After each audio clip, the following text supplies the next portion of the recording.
Hello everyone, welcome to my channel. So today, thought I'd do something kind of fun. While I was at the beach yesterday, I thought about what I bring to the beach for traveling, for like painting or whatever. And these are my travel go-tos for a beach bag or something small. You don't want to carry a million things.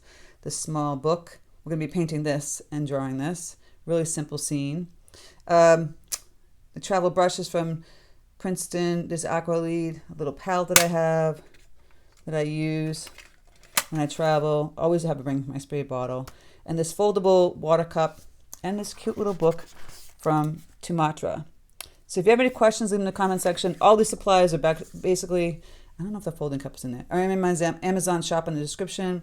Patreon members get the extended tutorial. So if you're a Patreon member, you get the extended version. You can join that by clicking the link in the description box.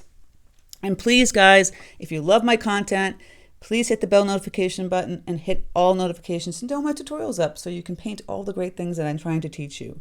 So without further ado, let's get started. So if you were just going somewhere quick for the day and you didn't want to carry a million supplies and you didn't want to carry a plein air easel, you can sit down at a table in a cafe or something, grab something really small that you have. So this is my travel go-to. This is a cheap little fold-down cup, right? Or if you're a cafe, you can use a paper cup or something that they have. It folds down, folds back up. I'm going to fill this with water. Fun, fun, fun. You can get these on Amazon fairly cheaply. They come in like a 2-pack, some of these. This came with, I think this one was different. That came with it. I always use a spray bottle, so you kind of have to carry that. This little travel case should be something similar in my Amazon shop. I think the one that I have here, I can't find it anymore, but there's a similar one. And you just fill your little wells in here with your paint, right? And the spray bottles to activate them. And for my travel brushes, it's a magnetic right here, which is great. What's great about that is that will stick to it. It's kind of cool. This is the Aqua Elite from Princeton travel brushes. So they're really, really light. And you just kind of open them up like this. They don't have a 12, but they have a 10, an 8, a 6, and a 4. Get rid of this little one that's sticking out here. There's a little hair sticking out. Boop. Bye. Okay. I shaved it off. Super light. So it's kind of, you're going to have to get used to like the bottom part is heavy and the top part is light. And then I would always carry a clip or so on my eraser, of course, and just a mechanical pencil, so you don't have to worry about sharpening. It's a refillable kind of situation. And then I have a little travel sketchbook. This is from Tumartra. It's 100% cotton. This is like a 4x6. And you see some tutorials in here that I've done. This like lighthouse, sailboat, and this one, and this guy. This one is a sketch on my own in England. This tutorial is on YouTube. I think this is on YouTube also. And then these are painting sketches that I did on a plein air in Oregon. This guy fly fishing. There's a waterfall. And there's a little stream, Duchette's River. I don't know how to say it. So this is where we start off. So I would clip this back. My clippy clip here, just to hold it in place. It helps. There you go. You're sitting in a cafe. You sprayed your wonderful paints. And you're like, what do I paint? I'm actually going to clip this thing back here because it's kind of annoying there. I'm trying to fix this. So summertime still for me. I'm going to have to hold this down. Sorry. I did something similar to this in my Cape Cod workshop. Really just a simple little vignette scene of like hydrangeas with sailboats. I thought it kind of duplicates something similar to it. Maybe just like one or two. Like I had 3 sailboats. And I would think that the hydrangeas would kind of come down here in this section. I don't necessarily have to draw everything. And then you can do a little landmass back here. Maybe do 1 or 2 sailboats. Or not even a sailboat. Maybe, I don't know, you can just do like a rowboat. That could be kind of cute. Or a lighthouse. We can do a lighthouse back here. really, if you're drawing a million lighthouses, we can draw this one. So those a couple of thoughts of like what I would do for the land. I would kind of consider the land kind of being here. So I'm going across just lightly with my pencil where I want that to be, and the land kind of coming here.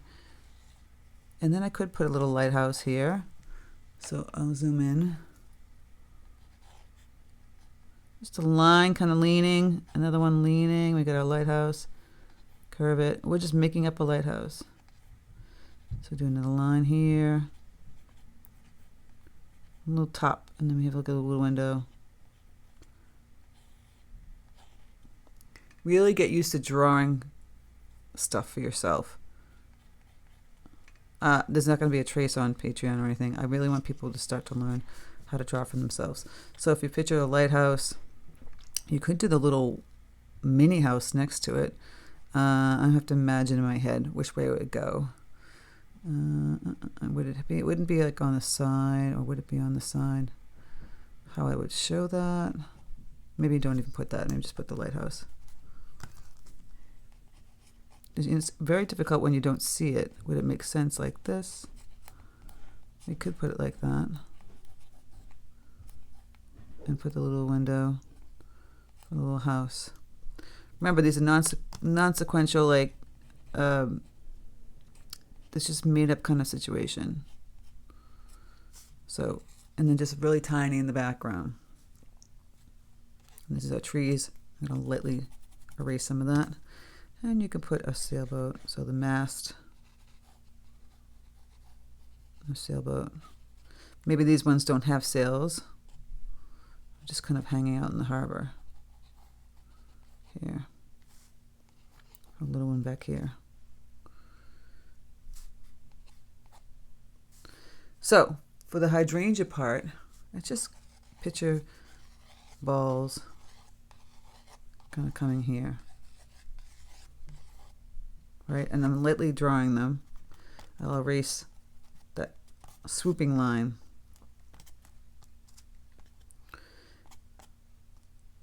So a few techniques we'll do here.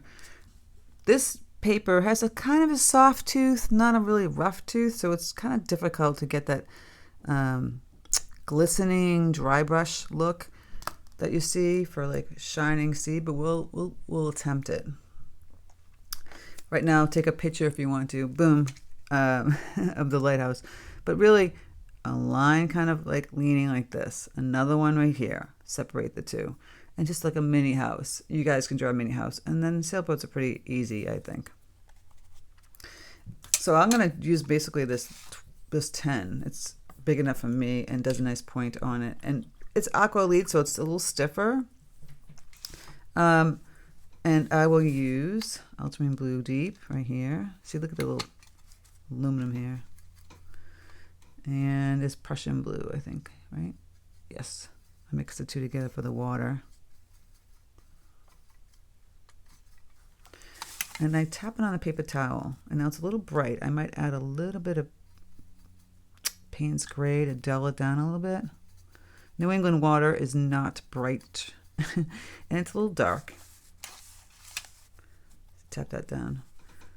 I'm going to add a little more water to it and tap it down. Let's see what we got. Remember, we can't paint that boat. Yeah, this is perfect. Start off light, get a little bit darker. And I'm going like this on the side here.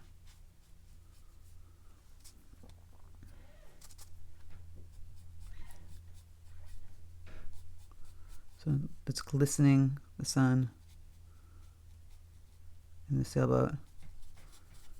I'm just doing a dry brush.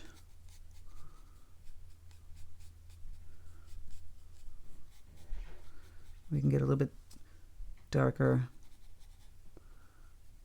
and then go like this. Water it down, tap on the paper towel. Just kind of go like that. Kind of fill some of it in. You don't want it all glistening. Doesn't make sense.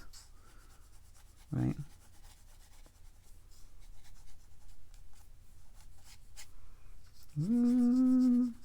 Put some music on, or maybe you're at the beach just doing this.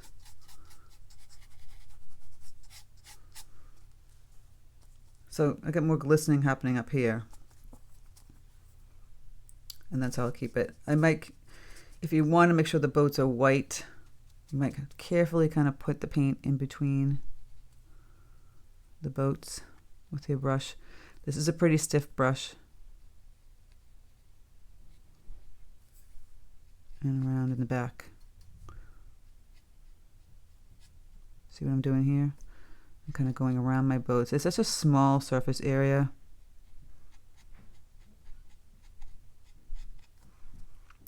Get a little bit darker. Going around your boats.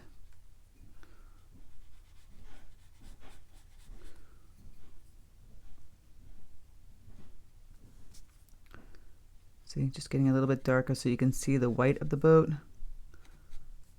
And I'll get a little bit darker still. So you kind of wiggle this little reflection. And the lines down here.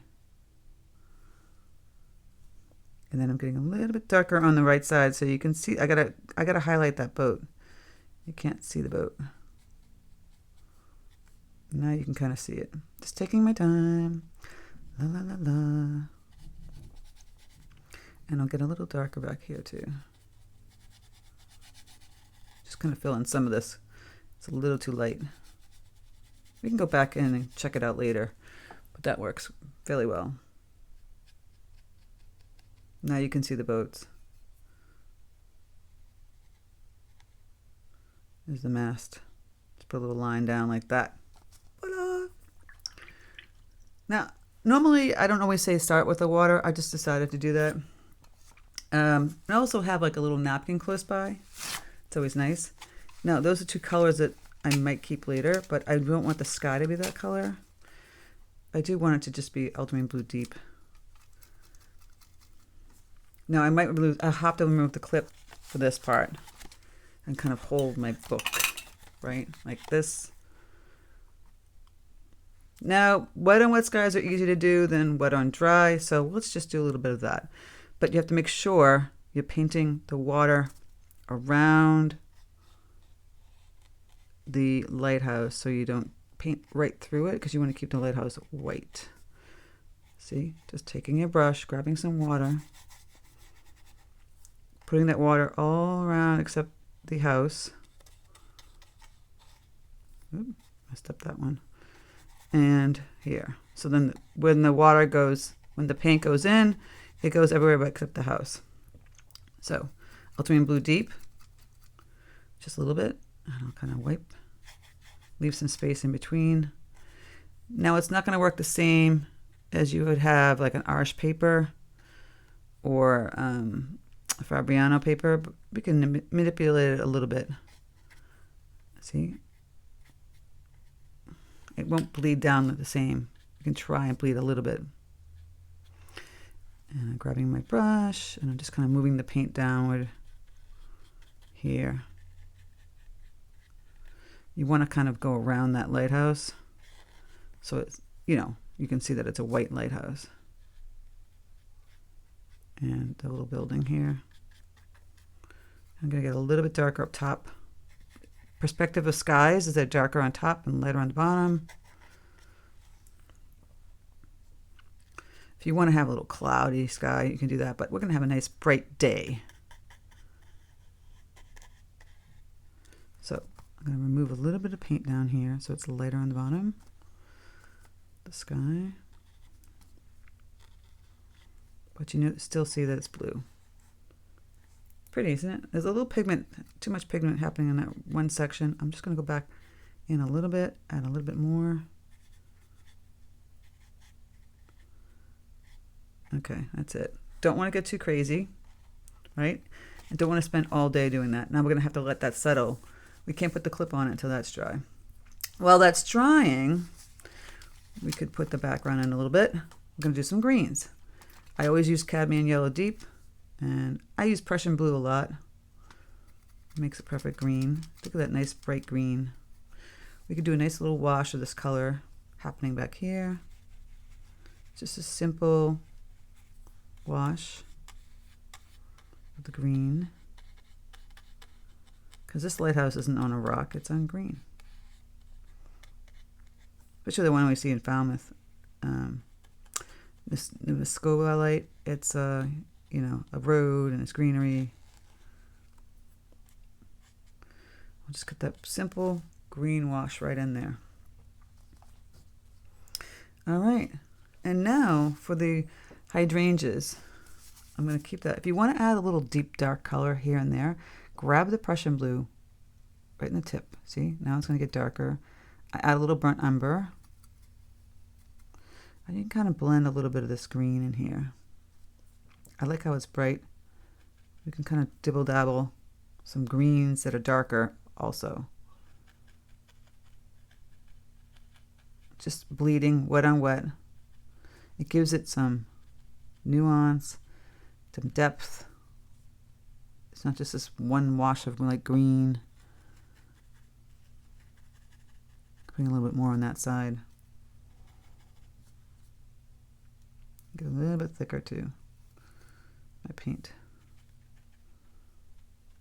So the light green would be the highlight. We're kind of just tapping in some darker greens. So it has like a nice depth to it. I'm going to go back in and grab a little bit more yellow. Kind of play with this color up in here. And it was nice and light, but it was too light in my opinion, because it will dry even lighter. So I just add a little bit more color up in here. Wiggling it. And that's that. If I want it darker, I'll go back in later, but that's good enough for our landmass for now. Just like that. So now we're going to paint some hydrangeas. And to me, they're like little ball shapes. And then we'll just paint some greens around them. Ultramarine blue deep is what I used. Right? And I'll grab some bright rose. I think this is the bright rose. And you make a nice purple blue. Have those kind of colors connect like next to each other so you can play with the both of them. A little more pink. See? Purpley blue. You start off with a light wash. And just kind of like going like this. Tippy tapping in a big circle. So they can be more bluish purple. That's kind of how mine looked this year. The blue ones, and I had some blue purple, and I actually had some pink ones. Massachusetts had an insane hydrangea bloom. So now we can see I'm just kind of taking the tip of my brush and wiggling. And it's kind of in a round shape, but leaving some white spots. And mush down some other spots. They're smaller ones. They're not tiny ones, but they're all kind of big balls.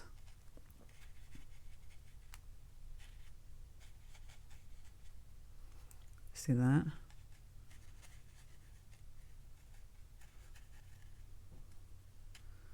And put a few down here. Just kind of really quick with the hydrangeas. And what we have to do is let these dry. So if you were on the beach or a cafe, this is when you drink your coffee, take a sip, eat your snack, right? Move around the area here. I could add some burnt sienna to my ultramarine blue, just into a little section here, and get some nice grays. And I can add that to my lighthouse. Just zoom in here on the left side, just in the tip. I'm still using the same brush. I'll just grab a little bit of water and kind of blend it. And then this little house side will be shaded. The rest is white. Or you can make it gray. And then we have that little roof going there. So it looks like the sun is coming from the left. And of course down here, because the house will be giving it a shadow with that lovely lighthouse. We'd have to wait for that to dry, of course. You can use those same two colors to paint the mast dark gray. If you have a pen close by, use that if it's more comfortable than painting a tiny little mast on the boats. This is fairly dry, but this has a great tip. I'm just going down here on the sailboats.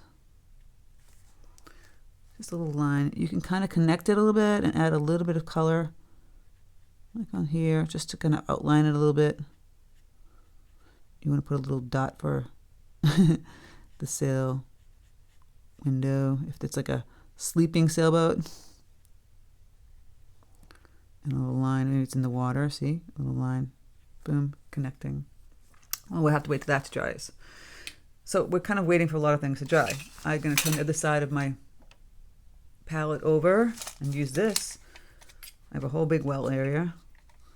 And grab the same two colors, Prussian blue and yellow for some greens. And then make some more Prussian blue and some burnt sienna for some darker greens. Maybe grab some more of this yellow, make it more of a medium green here. If you want to use peacock blue, which is great blue, it becomes much, that was ultramarine blue. Peacock blue, the green becomes much brighter. Is that cobalt? I'm losing it. Sometimes I don't even know what blues I have in my palette. This is the peacock blue. Yes. I made the mistake before by putting blues together. Don't do that. Kind of separate them so you know which ones they are. If they're dark, you can't tell sometimes. So those two colors make a really nice, bright, even Kelly green kind of color. So I'm just going to take this brush and kind of just push down, grab a little bit more yellow, get that light color in first. A little too chartreusey. Let's go mix it with the green, get a little bit brighter green. And see how I'm just making these little marks, just kind of going in here for leaves. Just kind of filling it in. Little leaves, you can put little grasses kind of coming out. You're going around your beautiful little hydrangea blooms. Just like so. Nothing fancy, just making these little marks. Now, while they're damp, you can add in some deeper greens. So you kind of just plop them in there.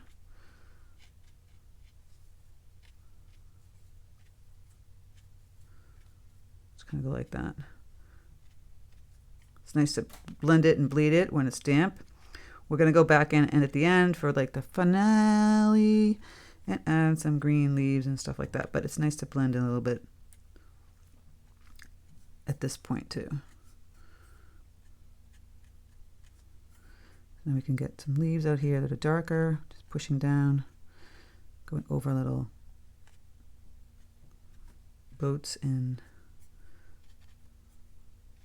see, it goes fairly fast.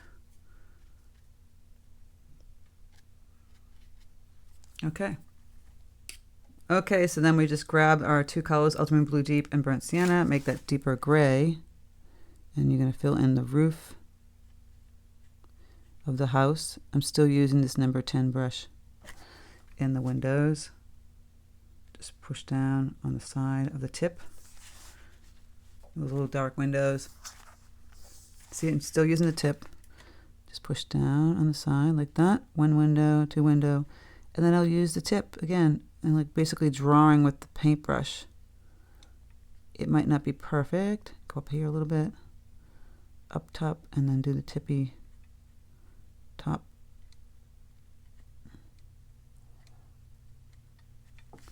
And you get a little bit darker on the left side. Just do some little doodads. And of course the edge of the roof here.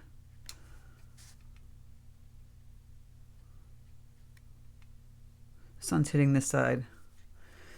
Such a small minor detail, but it pumps up. Maybe grab a little bit ultramarine blue deep and kind of just throw in a little cast shadow in here and here. Kind of looks pretty adding that. It's up to you. You don't have to go that crazy. So now we're going to be going back to our lovely purples and blue colors. Maybe get a little bit deeper and darker. So there's the blue and the pink. See? And there's the blue itself. Again, we're going to go back on this section, and I'm just kind of going to go like this. I'm tapping and moving and pushing down. Just push, push, push, and move down, around. Look at that, hydrangea. On the left side only, because again, the right side has the sunlight. And look at how cute. Really quick and easy to do this tutorial. All with travel brushes, travel things. And such a sweet little design. And at the end, we'll just kind of like highlight. See, I'm making a little bit darker color. Some leaves, and we're done. Sweet. Be a real quick card to do so for somebody. I'm going to change the boats a little too white. I'm going to add some color to that too. Isn't that sweet? So you go back with your deeper greens. And you kind of, it's nice to have a little darker on the lighter side of the hydrangea. Just really kind of enhances it. You can make some nice leaves or even some nice grasses coming out with a darker color. I'm going to get a little bit darker with my green here. Where's the Prussian blue? There we go. Especially up in here. It goes over the ocean part. And a few down here. You can even just get this whole section kind of even darker down the bottom. So it enhances the hydrangeas. Just kind of wiggle that. Isn't that sweet? Just a little hydrangea fun today. If you enjoy this, please, please, please, please hit the bell notification button and click all notifications so my tutorial is up. You know when they are. If you've ever tried using just simple travel brushes and just a travel palette, you should. This was a small little book that I love. Everything's linked in my Amazon shop on my in this description and on my profile, all that good stuff. If you love my tutorials, you love what I'm trying to teach you here, please consider joining my Patreon, where you can support my channel here on YouTube. As you can see, I'm not a huge creator here on YouTube. I don't have millions of views. So that's where you support a Patreon, a creator that you like on YouTube. You know, that's how you support us. We don't get really supported from YouTube. So yeah, I really appreciate that. And you can find the link in the description box. And yeah, and on Patreon, you get way more extensive tutorials, way more techniques than you would on YouTube. My last one I just did was like an hour and a half. So go check it out. And I hope you enjoyed this. I hope you have a fantastic day. And just try and play with some fun travel stuff. There's not that many supplies here. Really, look at that. And this magnetic sticks to each other. So really the book, the paintbrushes, and this guy. And of course, I do need this to activate. Not much to bring if you're traveling. You can fit it all in a tiny little bag and carry it with you anywhere, to any place you want to go. So I hope this was helpful, and take care, and I'll speak to you soon.